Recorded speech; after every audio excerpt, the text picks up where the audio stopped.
បាទសួស្តីអញ្ចឹងខ្ញុំសូមបន្តពីវីដេអូចាស់ដែលធ្វើជាមួយនឹងការបង្កើតជាបាទគំរូសម្រាប់យើងយកទៅសរសេរអក្សរនៅពេលដែលបង្កើតល្បែងសិក្សាដែលខ្ញុំបានរៀបចំពីមុននោះអញ្ចឹងថ្ងៃនេះគឺនឹងមើលតើយើងធ្វើម៉េចដើម្បីឲ្យវាមានគម្លាតស្មើគ្នាលើក្រោមហើយងាយស្រួលនៅក្នុង publisher គឺវាងាយស្រួលឥឡូវនេះមិនមែនតែ publisher ទេទាំងគ្រប់កម្មវិធីទាំង Word ទាំង PowerPoint ទាំង publisher បាទអញ្ចឹងគឺងាយស្រួលដូចគ្នាអញ្ចឹងដំបូងគឺ copy អញ្ចឹងដោយសារខ្ញុំប្រើនេះមាន mouse គួរតែមាន mouse ល្អអញ្ចឹងពេលដែលចុច control ទៅបាទវានឹងចេញសញ្ញាបូកបែបនេះអញ្ចឹងទាញហើយដើម្បីឲ្យស្មើទី1គឺវាអាចថាស្មើមកបាទខាងនេះបានន័យថាកម្ពស់វាគឺស្មើគ្នាឬក៏ទាញចុះក្រោមក៏ដូចគ្នាដែរអាចមកស្មើគ្នាអញ្ចឹងចុច control ហើយ shift បាទអញ្ចឹងចុចបន្តទៀតមក control shift អញ្ចឹងវាចេញបន្ទាត់បែបនេះហើយបើសិនជាយើងមើលនឹងភ្នែកយើងមិនដឹងថាវាស្មើគ្នាអត់ទេពេលខ្លះក៏ស្មើពេលខ្លះក៏អត់ខ្ញុំសំដៅទៅលើគម្លាតប៉ុន្តែបើសម្រាប់កម្ពស់គឺស្មើហើយ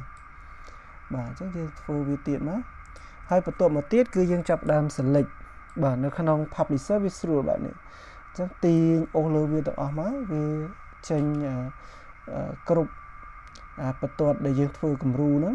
បាទគឺវាចេញជ្រុងបែបនេះឃើញអញ្ចឹងវាចាប់ទាំងអស់រួចហើយបាទអ្វីដែលយើងត្រូវធ្វើគឺចុចនៅក្នុង save format បន្ទាប់មកចុចទៅលើពាក្យនេះដែលមានពាក្យថា align បាទនៅក្នុង align នេះមានច្រើនបាទមាន align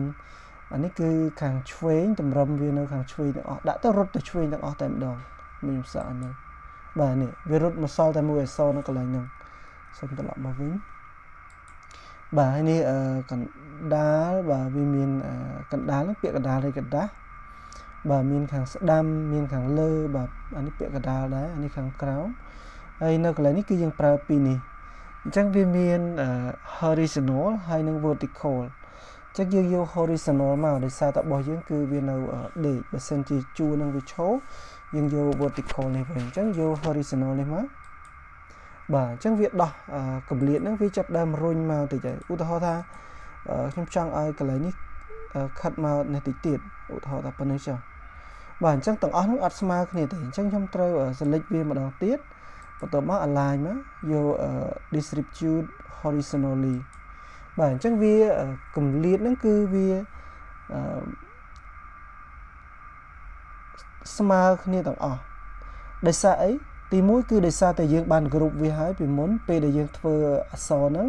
ហើយនឹងអាសុំវាហ្នឹងគឺយើងដាក់វាជាគ្រប់បានន័យថាយើងចងវាតែមួយហើយបាទជាក្រុមតែមួយហើយអញ្ចឹងពេលដែលធ្វើបែបនេះគឺស្រួលបើអត់ចងក្រុមទេគឺពិបាកបាទបន្ទាប់មកទៀតនៅពេលដែលយើងចង់វាបានវាចុះក្រោម select ទាំងអស់បែបហ្នឹងចុច control ហើយចុច shift ផងដើម្បីឲ្យបាទវាស្មើគ្នាបាទអញ្ចឹងយើងបានប៉ុណ្នេះហើយយើងចុចបន្ថែមទៀតបាទចុចទៀតមកហើយយើងអត់ដឹងថាវាស្មើគ្នាអត់ទេយើងមើលដោយភ្នែកទទេគឺมันអាចច្បាស់ពិតប្រាកដទេប៉ុន្តែតាមពិតយើងមើលទៅឃើញហើយកន្លែងនេះហើយពេលដែលយើងកែវាអត់អាចកែទាំងអស់បានទេអញ្ចឹងមានតែកែម្ដងមួយជួរបែបនេះបាទបើសិនជា